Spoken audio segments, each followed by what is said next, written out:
Hey, what's up guys? Welcome back to yet another live stream. Happy Friday. Yes, it's Friday again.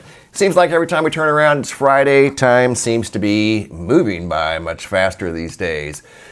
Make sure you hit that like button, guys, before you do anything. It's free and it pushes the video out there farther. It helps me out a little bit and it gets more viewers onto the video so we can have a better time. That's all. I'm not trying to win a popularity contest. Thank you, Amy. Thank you, Infinite Consciousness, for stopping by, spending part of your Friday with me. In this video, we're going to talk about the ongoing events that just seem to keep coming. The sun has just been hyperactive lately. As I mentioned in yesterday's video, I've got a 3-eye atlas update, just a brief update to share with you guys. We're going to talk about a video that I found of the comet that's just now here recently peeked out from behind the sun. What's up, Paul, Chris, Berlinda? Good to see you guys here today. I don't know how much longer or how long I'm going to be on this live stream. My voice is on the fritz, as you can probably tell. I wasn't even sure if I was going to be able to do this thing because all morning I haven't been able to carry on a conversation for more than a couple of minutes, and we are already a minute into this this live stream, so we'll see how long it goes. Anybody else dealing with this? Or me and my son seem to have it right now. Man, I'm telling you, lost my voice. I got to go try to find it this afternoon. Yeah, it's been a heck of a... Actually, I lost my voice yesterday. What's going on, everybody in Texas? Yeah, Angel, I have been. My voice is gone. And this happens, it seems like, about once a year, but it usually happens in the spring, not necessarily in the fall, usually when something's in bloom. Yeah, my voice can sometimes go. But it's because I seem to be sensitive to Palo Verde trees. But they're not blooming right now. We're going to start this video off with a few aurora pictures from the last couple of days. Harlan Cowan out of Stephenville, Texas. I mean, I have received hundreds of photos, and I've been on the phone here recently. That could be a reason why my voice is on the fritz. I've been talking with my colleagues about the sun activity. Been very, very busy lately. My colleagues from all over the world. We met in California a few days ago and got stuck at the airport, got caught in the chaos, as you guys know. Photos here by Summer out of Dawson Creek, British Columbia. We're going to talk about the sun, what it's doing today, what it could be doing in the coming days, the activity today. Donna Desmond, member for 20 months from Scotland. How's it going over there in Scotland? You and Graham are always in the live streams from Scotland. Good evening to you guys over there. You're looking at some very cool photos. Guys, I have received so many cool photos that I think more than ever. Any geomagnetic storm. Alabama-Tennessee border. Let me get this one right. Shelby Norwood was driving on the highway and saw that. Sean Phillips out of Wichita, Kansas, looked up and saw that over in Wichita. Unbelievable. It was quite a show, and it not only was visible on the night of the 11th into the 12th, it continued into the 13th, and I've got more photos, but not today. We're going to talk about what we're looking at right here. This is the side effect of an interplanetary shock wave. This is the ionosphere D region. It absorbs the energy from X-class solar flares, usually X-class, not necessarily M-class or C-class solar flares, but this is, again, the ionosphere D region is still reverberating. I'm going to fast forward here. We're going to square ball it. This is not a red ball. This is a square ball. We're going to move it fast forward, and there you go. You can see the north and southern poles still managing a ton of energy from the high energy storms that have been impacting the earth. And yes, there was another one right there. That was yesterday. This morning, I'll show it to you. Coming up, that was the 12th. Here's the 13th. Coming up is the 14th over here at the Soho. Right there was another X-class solar flare. Unbelievable. X4, I believe it was. Let's check and see. There's the cosmic rays. Are you serious? They've been off the charts here recently. Let's look and see exactly what that was. Wow, we've got the X4 class solar flare. And right now, as I'm doing this video with pretty much no voice. We've had 2 M-class solar flares. That's almost a double barrel is what they call that, a double barrel solar flare when there's 2 back-to-back. For some reason, I'm going to have to get a new magnifier. This thing seems to work only when it wants to, and I don't know why. It's aggravating. There we go. 2 M-class solar flares in the last hour. How about that? More than likely, that is from this active region and sunspot right here that has been hyperactive. We've seen multiple X-class solar flares. Just saw 2 M-class solar flares. 4274 has definitely been one for the record books. Me, Harold, Leo, Van, we've been talking about this. I've got other colleagues too, but those are the guys that I'm closest with, and we talk about the same things because we think a lot alike. There's been some concern about the atmospheric drag, the satellite atmosphere per se, the drag that's created from these high-end solar flares. And you can see the energy. This produced almost a full halo. This is this morning right there. See the energy, how it goes out around the sun. The sun's right behind this blue dot right there. That's called the coronagraph, and the sun is behind that circle right there. And you can see the energy goes out in a big circle. Hey, Donna Desmond, thank you for the super chat. That's so kind. I really appreciate that. That helps more than you guys know. The energy went in all 360 degrees. It went in all directions, basically. And yes, in Earth direction. So we're going to see yet another event coming up. Are you serious right now? Yes, I'm very serious right now. We just are right now coming down out of, and you can see the stair-step effect. That is classic. Right there's the severe geomagnetic storm we saw on the night of the 12th, going the 11th into the 12th. Notice how it's slowly winded down. It's gotten quiet now. Now we're back into the quiet zone. For now, here's what's facing the Earth today, right now as I do this video, this large coronal hole. It's going to more than likely produce, unless it's just a little higher than the you can see the equator would be right here. Just draw an imaginary line across the center of the sun. So this is above the equator about 10 degrees. It's definitely producing a stream of high-speed solar wind, literally at this very second. Will Earth be in this stream of high-speed solar wind? If it is, and more than likely it probably will be, we'll see yet another geomagnetic storm. Will it occur before the large X-floor that we saw today? You know what?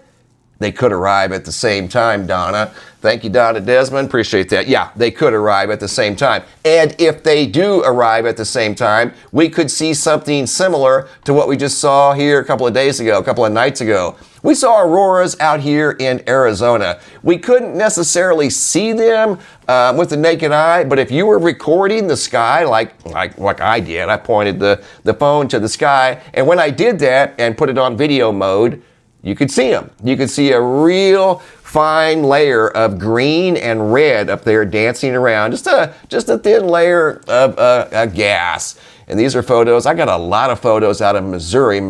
Tim Huntley out of Sarcoxie, Missouri.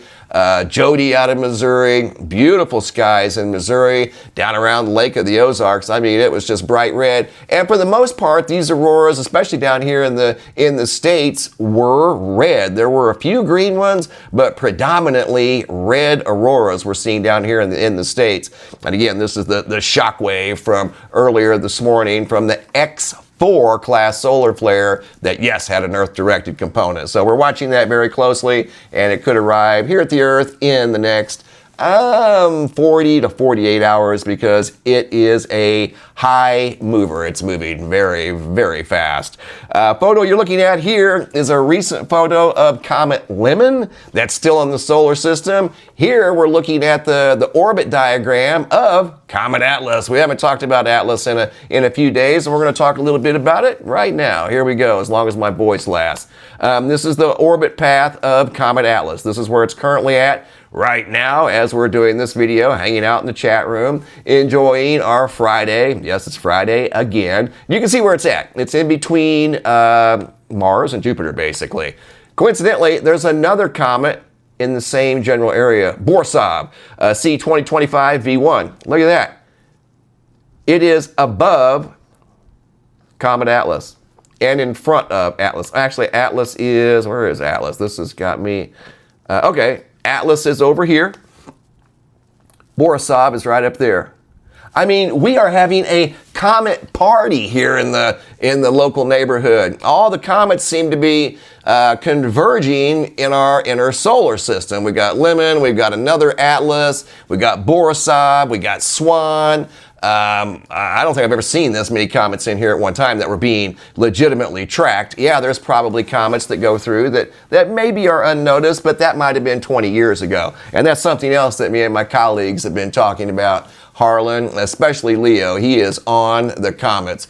But anyway, here's the latest and the greatest on Comet Atlas. There's really not a whole lot to tell other than the tail itself. I got to get a drink of water. Hold on, guys. I lost my voice, and I'm going to have to find it at some point today. Sorry about that. I needed a swig of water. Okay, this article here is dated the 13th of November. What's this about the intergalactic 3i Atlas Earth in December? There's really not much going on with regard to this object interacting with the Earth. That's just simply not going to happen. I just showed you where it's at. It's way too far away. I mean, it's way over here on the backside of the sun. It's farther away from the Earth, or almost as far away from the Earth, as Mars. But the thing of it is highly mysterious. Okay, this is one of 3 interstellar travelers that have entered the solar system, and its output is unlike anything that we've ever seen. You guys want to see it? Here we go. That's what we know about this. And there's still some wide speculation that this may not be a comet. This is a stacked, basically a GIF put together by Alberto out of Colombia. Check this out via spaceweather.com. This is Interstellar Atlas. This is the unedited version. It's right there. But again, compared to this, there's no comparison. You know what I mean? There's no gigantic, highly photogenic tail. And these are all long exposure images put together to make a little video, you know? Here it is in black and white. You should be able to see evidence of a tail back here in this format. I did this. I just kind of converted it and made, you know, dark into light, light into dark, blah, blah, blah. Just a simple little technique. But anyway, I was trying to pull forward the tail. And at one point, Michael Yeager out of Austria pulled 5 different tails off the back of this thing. Small tails, nothing big like we're seeing on Lemon. And one of the tails was facing the sun, almost as if it had the same magnetic polarity or an opposite magnetic polarity of the sun, and it was being pulled towards the sun against the solar wind. I mean, you can't make this stuff up. But anyway, here's the interstellar traveler, and you can see there's some activity around it, and that could be just basic, you know, noise, interference, things like that, and more than likely it is. It's a little brighter than it was before it went behind the sun. When it went behind the sun, it wasn't quite as bright. But there's still the absence of a tail, guys. So I'm a little closer to being completely convinced that this is a comet. Okay, I really am. But the path this thing took is highly mysterious. I still can't get over how precise this thing moved through and is currently moving through the inner solar system on basically a horizontal plane, the ecliptic plane, as if an airplane was flying through here. Guys, that's really weird. Here's Borisov for comparison. Look at this thing. That's like a typical comet, going up and then down, or vice versa, down and up. That's a classic, you know, comet path right there. There's nothing classic about this thing other than it's super highly unique. And it's not going sublime like a comet, you know. With this here, yeah. This is sublimation at its finest. It's got an ion tail over here, the normal tail behind it here. It's got 2 tails. That's a classic comet. We see this. We saw it with Halley's Comet. It's got a bright green head down there. So yeah, that's Comet Lemon, by the way. Photo by Johnny Horn out of Stedman, North Carolina. Had some very dark skies. This video that was taken by, this is an Atlas, by the way. This was during November 8th. There was a moon in the sky, and he still managed to pull that in from Colombia. So he did a great job. But again, no tail. Where is the tail, guys? I don't know. It's very mysterious. It's not behaving like a comet, and it's an interstellar traveler. So that alone creates a lot of mystery. There's still people that think that this thing could be some sort of a high-tech device flying through. I'm not convinced that that's what it is either. I'm just simply not. There's not enough evidence to convince me that that's exactly what it is. And there's not enough evidence to convince me that it's a comet either. So I'm kind of like on the fence here about this thing. Leo, he's leaning towards, obviously a different type of comet that we've never seen before. And that's taking the safe route, because it definitely is. It's not sublime like regular comets. It's not behaving like a regular comet. And the flight path, they can't get over the flight path of this thing. They are still, they're still talking about the flight path of this thing. They had me up late last night talking about this comet. And I've got a lot more to share with you guys, but I'm going to do that whenever I have my voice back at full capacity. Scrappy Dappy Doo, what's going on, guys? Wendy Powell. Donna, thank you for the super chat. That is super kind. I appreciate that. Good to see all you guys in here on this Friday, November 14th. What you're looking at here are some rogue and random, very cool photos that have been sent in here recently. And guys, if you have any photos that you'd like to share that you would like to see featured here in one of the live streams or on the homepage of the website, today I featured Mr. Tim Huntley's photo from Sarcoxie, Missouri. That's what Missouri looked like on the night of the 11th into the 12th. Bright red skies above Missouri. I mean, just an unbelievable, highly photogenic geomagnetic storm. And guys, there may be another one on the way. If it's anything like the last one, it'll be here on around the 16th. So have your cameras ready. There's no guarantees with these things, even though that it may look like it's coming directly at the Earth. I've seen this in the past. There was one that was coming towards the Earth, and I mean, it was pretty much guaranteed by people. And you know what? It missed. So that's why I always use the word could, possibly, because these things can change at the very last minute. I've seen it time and time again. So we're going to wait and see what happens with the X4 today. Yes, there's energy coming towards the Earth, and it may arrive the same time the high-speed solar wind from the coronal hole does. So that would be highly interesting. Highly interesting. And then if the IMF tilts south, that's going to make things even more interesting. One thing that my friend Van was talking about is the drag on satellites orbiting the Earth. At some point, if the drag gets to be too much, and it's not necessarily that the satellites are going to, be sizzled by these solar storms and whatnot. It's the drag. It's like driving in a snowstorm or a thunderstorm. You have to slow down because of the elements.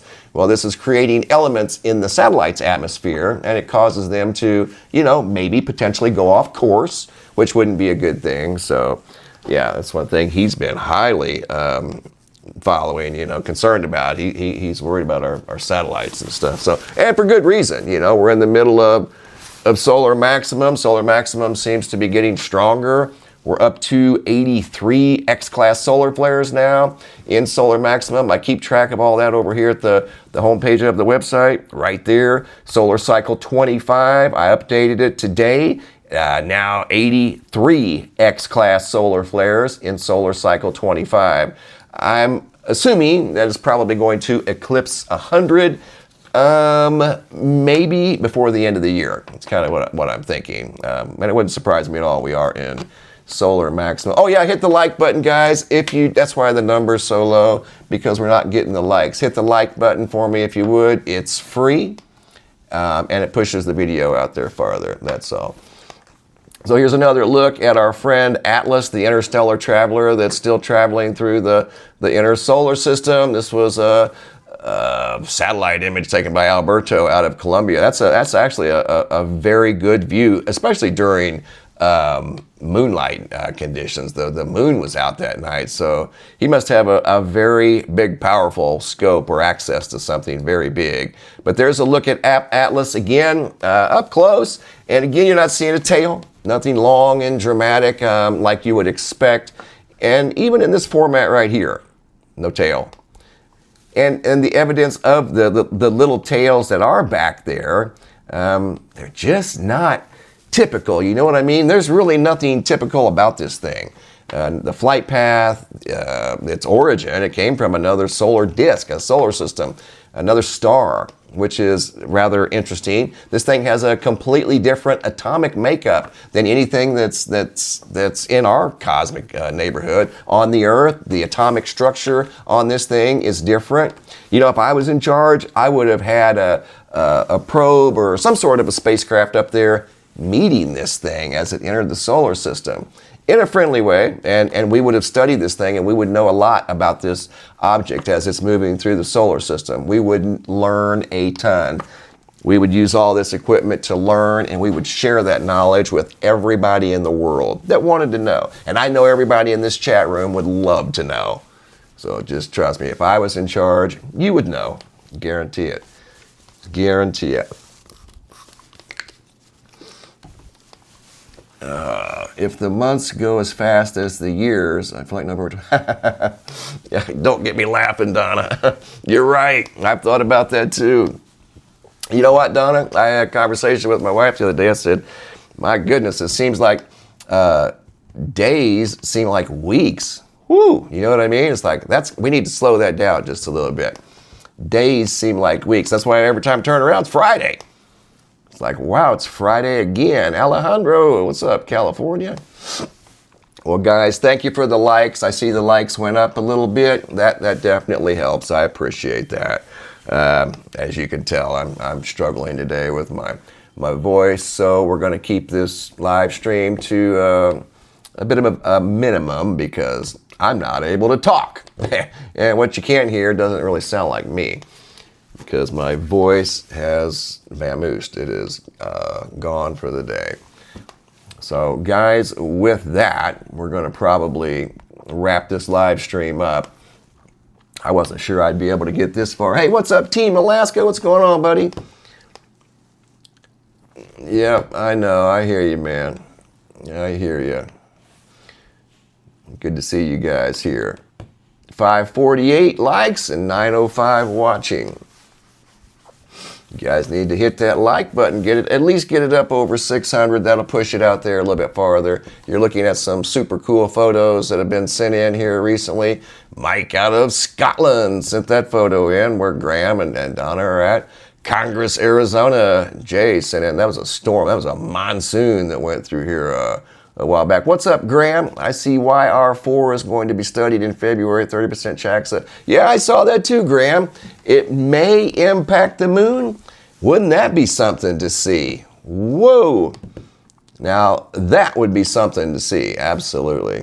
So we'll be watching for that too. And yes, we've talked about that as well.